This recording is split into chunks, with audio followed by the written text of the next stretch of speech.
soldiers, John McCaig, aged 17, Joseph McCaig, aged 18, and Donald McCaughey, aged 23.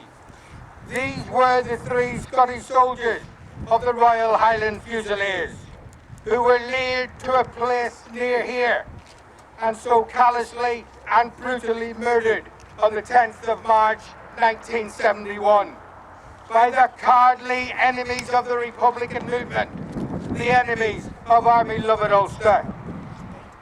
These were the first members of the security forces to be killed whilst off duty, but sadly they were not to be the last.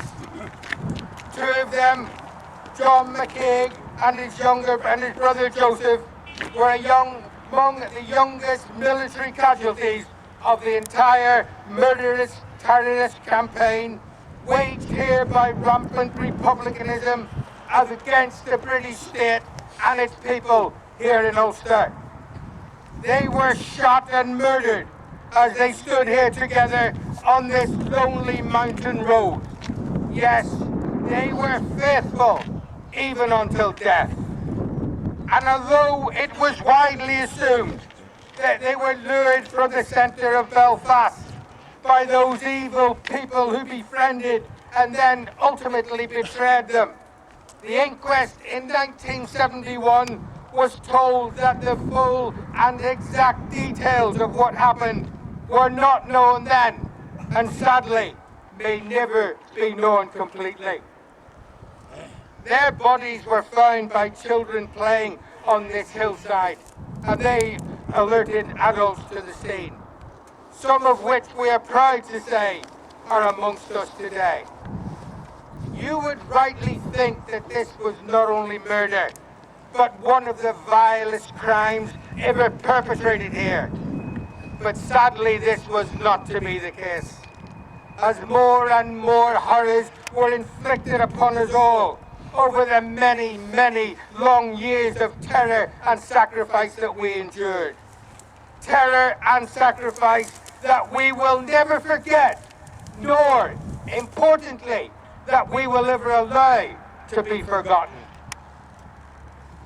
We are gathered here today to commemorate the 39th year of this foul deed, and to give thanks to Almighty God for the short but fulfilling lives of these 3 young men of the Royal Highland Fusiliers. And they are now safe, as we know, in God's keeping.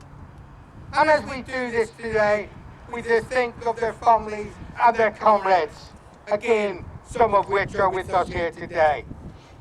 And in doing so, we express our sincere, deep, and everlasting gratitude that they died doing their duty, so that we here in our beloved Ulster may live in the faith, freedom, and loyalty that is ours, and that we reaffirm here today, and that we will maintain no matter what the cost, lest we forget.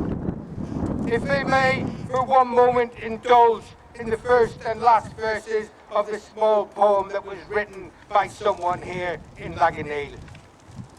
All those that rule this province are guilty they must feel for the deaths of 3 young soldiers in this ditch at Ligoniel. These soldiers came from Scotland, 2 only in their teens. In cold blood they were murdered, whilst those in power dreamed. It matters not how long they live, they never can conceal. They stood aside while soldiers died in this ditch at Ligoniel. Our thoughts go to their parents when on their knees they kneel and try to paint a picture of this place called Ligoniel. We will remember them. But I now, ladies and gentlemen, call upon the Reverend Robin Moore once more to give us the collect, the daily prayer of the 1st Battalion, the Royal Highland Fusiliers.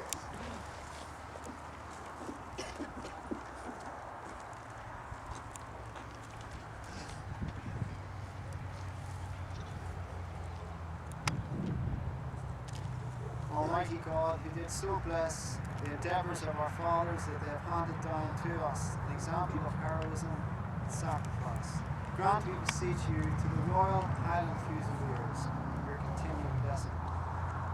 Abide with us wherever we may be called upon to serve. Strengthen us to resist to the uttermost all the assaults of evil, and inspire us so to serve you in our day and generation, that we may worthily uphold the trust which has been committed to us. Through Jesus Christ.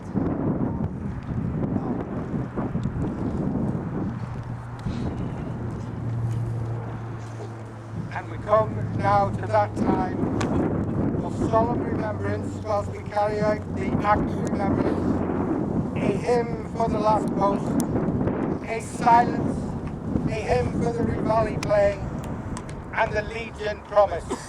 And doing that, I would call forward, if I may, Mr. James Wright, the branch chairman of Old Park Cave Hill, and Mrs. Iris Wilson, the branch treasurer of the Old Park Cave Hill branch.